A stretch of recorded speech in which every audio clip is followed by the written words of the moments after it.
位朋友大家好，我哋六環彩頻道好耐冇同大家見面啦。今次又係我吳曉婷為大家介紹賽馬心水。我哋波士星期三晚會同一班朋友去快活谷馬場觀看夜馬賽事。近期形勢都好混亂，我哋唔敢隨意提供心水，所以簡單介紹一下5月21號星期三有咩重點提供啦。首先練馬師王方面，我哋會介紹告東尼。告東尼近期喺快活谷經常有手影，所以投注佢嘅練馬師王確係一個穩陣嘅選擇。再跟住落嚟係可以留意方嘉柏。阿方近期手風都唔錯，最重要係佢上星期日幫我偶像亞王郭富城贏咗馬。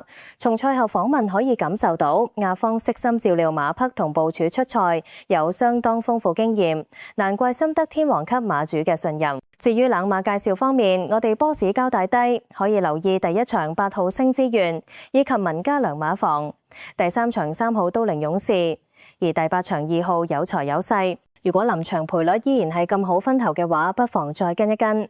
好啦，以上就係我哋嘅推介精選，祝各位好運，贏到笑。